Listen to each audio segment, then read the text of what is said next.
ਲਓ ਬੇਲੀਓ, ਮੈਂ ਇਸ ਵੇਲੇ ਨਾ ਮਨਾਮਾ ਬਾਜ਼ਾਰ ਦੇ ਵਿੱਚ ਸੁਖਵਿੰਦਰ ਜੂਰੀ ਘੁਮਾ ਰਹੇ ਸਨ ਤੇ ਦੇਖ ਦੂਖ ਕੇ ਸਾਰਾ ਵਾਪਸ ਮੁੜਿਆ ਤੇ ਇਹ ਮੁੰਡਾ ਤੇ ਇਹ ਮੁੰਡਾ ਇਹ ਵਾਪਸ ਆ ਰਹੇ ਸੀ ਤੇ ਇਹਨਾਂ ਨੇ ਬੁਲਾਇਆ ਸੁਖਵਿੰਦਰ ਜੀ ਹੋਰਾਂ ਨੂੰ। ਤੇ ਉਸ ਤੋਂ ਬਾਅਦ ਫਿਰ ਪਤਾ ਚੱਲਿਆ ਕਿ ਮੈਂ ਲਾਹੌਰ ਤੋਂ ਹਾਂ ਤੇ ਜਦੋਂ ਲਾਹੌਰ ਤੋਂ ਪਤਾ ਚੱਲਿਆ ਤੇ ਫਿਰ ਗੱਲਾਂ ਹੋਣ ਲੱਗ ਗਈਆਂ ਤੇ ਹੁਣ ਕੋਈ ਮਿਲੇ ਨੂੰ ਨਾ ਕੋਈ ਹੋਏ ਹੋਣੇ 15-20 ਮਿੰਟ ਤੇ ਹੁਣ ਇਹ ਜਾਨ नहीं छड़दा पिया ते ਇਹ ਹੈ ਉਹ ਪੰਜਾਬੀਅਤ, ਉਹ ਪੰਜਾਬੀ ਬੋਲੀ, ਉਹ ਪੰਜਾਬੀ ਜਿਹੜੀ ਜੜਾ ਹੈ ਨਾ, ਉਹਨਾਂ ਦੀ ਖੂਬਸੂਰਤੀ ਇਹੀ ਹੈ ਕਿ ਇਸ ਵੇਲੇ ਨਹੀਂ ਅਸੀਂ ਜਾਣਦੇ ਸੀ, ਸਿਰਫ 10-15 ਮਿੰਟ ਗੱਲ ਹੋਈ ਹੈ ਤੇ ਹੁਣ ਅਸੀਂ ਖੜੇ ਆ। ਤੇ ਦੱਸੋ ਕਿੱਥੋਂ ਆਣਾ ਹੋਇਆ ਤੁਹਾਡਾ? जी बेसिकली असी साडा जिहड़ा पिछोकड़ है वो पंजाब दे बरनाले जिले तो आ। ठीक है। ते नाम मेरा बिट्टू सिंह आ ते जदों पता लग्या तुहाडे बारे सरदार जी बारे, वैसे एक साडे ना पंजाब दे विच साडे पंजाबियां दी बड़ी खासियत आ कि असी जिथे भी मिलदे आ सानू कोई सामने बंदा मिलदा है ते असी सलाम दुआ जिहड़ी वो करके लंघदे आ। बिल्कुल। तां ये जिहड़ी सलाम दुआ है ना, ये बड़ी अच्छी चीज़ है कि ਤੁਹਾਨੂੰ ਇੱਕ ਦੂਜੇ ਬਾਰੇ ਪਤਾ ਲੱਗਦਾ ਤੇ ਤੁਹਾਡੀ ਜਿਹੜੀ ਪਿਆਰ ਮੁਹੱਬਤ ਹੈ ਉਹ ਵੱਧਦੀ ਹੈ। ਤੇ ਬੇਸਿਕਲੀ ਜਦੋਂ ਤੁਹਾਡਾ ਪਤਾ ਲੱਗਿਆ ਕਿ ਤੁਸੀਂ ਲਾਹੌਰ ਤੋਂ ਹੈ ਤੇ ਅਸੀਂ ਬਾਗੋ ਬਾਗ ਹੋ ਗਏ ਕਿ ਲਾਹੌਰ ਤੋਂ ਬੰਦੇ ਸਾਨੂੰ ਇੱਥੇ ਮਿਲੇ ਨੇ, ਕਿਉਂਕਿ ਲਾਹੌਰ ਸਾਡਾ। ਇਹਦੇ ਨਾਲ ਨਾਲ ਮੈਂ ਇੱਕ ਹੋਰ ਚੀਜ਼ ਦੱਸਣਾ ਚਾਹਾਂ ਕਿ ਇਹ ਅਵਾਣਾ ਦਾ ਮੁੰਡਾ ਹੈ, ਗੁੱਜਰ ਖਾਂ ਪਿੰਡੀ ਤੋਂ ਹੈ ਤੇ ਇਹ ਮਿੱਤਰ ਹਨ ਤੇ ਇਹਨਾਂ ਦੀ ਸਾਂਝ ਵੀ ਜਿੱਥੋਂ ਵੀ ਬਾੜੋਗੇ ਨਾ ਉਹ ਪੰਜਾਬੀਅਤ ਦੀ ਮਿਲੇਗੀ।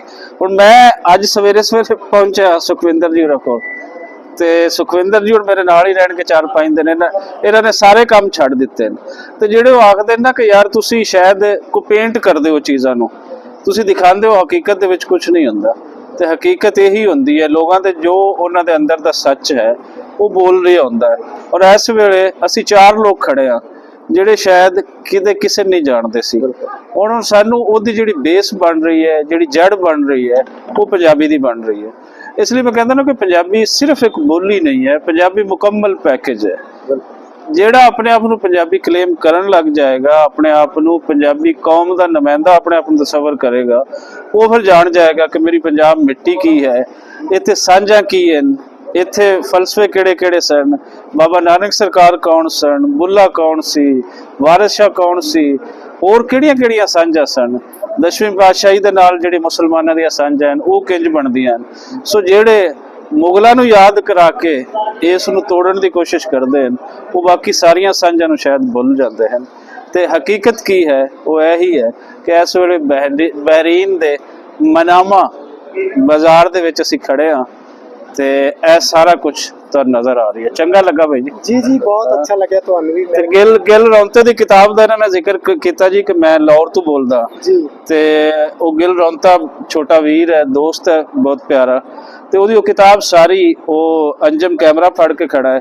ਬੁਨਿਆਦੀ ਤੌਰ ਤੇ ਅੰਜਮ ਔਰ ਨਾਸਿਰ ਢਿੱਲੋਂ ਦਾ ਉਹ ਬਹੁਤ ਕਲੋਜ਼ ਫਰੈਂਡ ਹੈ। ਇਹਨਾਂ ਦਾ ਨਾਲ ਕਰਕੇ ਜਿਹੜਾ ਇਹਨਾਂ ਦਾ ਦੋਸਤ ਹੋਏਗਾ ਉਹ ਸਾਡਾ ਵੀ ਹੋਏਗਾ, ਦੋਸਤ ਹੋਏਗਾ ਤੇ ਜਿਹੜਾ ਮੇਰਾ ਦੋਸਤ ਹੋਏਗਾ ਇਹਨਾਂ ਦਾ ਹੋਏਗਾ ਜੀ। ਤੇ ਇੱਕੋ ਹੀ ਚੀਜ਼ ਹੈ ਤੇ ਉਹਦਾ ਵੀ ਜ਼ਿਕਰ ਹੋ ਰਿਹਾ ਹੈ। ਬਹੁਤ ਸੋਹਣਾ ਉਸਨੇ ਲਿਖਿਆ ਹੈ तो किताब लाजमी तुसी भी पढ़ियो जिथों तुहानू मिलती है।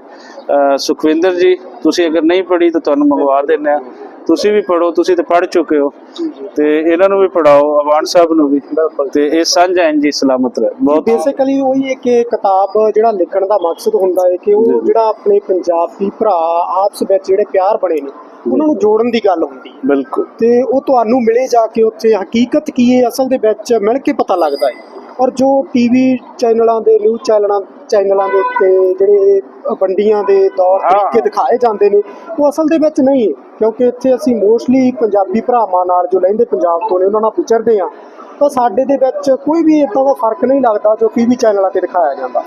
ते असल हकीकत दे विच मतलब कि बहुत प्यार है आपस विच है ना अपने लोगों का। ते इदां ही बनया रहे ते जो साडे गुरधाम ने तुहाडे उत्थे साडे एक ही है ते आंदे रहो जनाब जी, सब कुछ खुला है, तुहाडा ही है। ते फिर मुलाकात किते होर भी हो जाएगी अगले 2-4 दिनों के अंदर, तो फिर लंबी गल होएगी जी।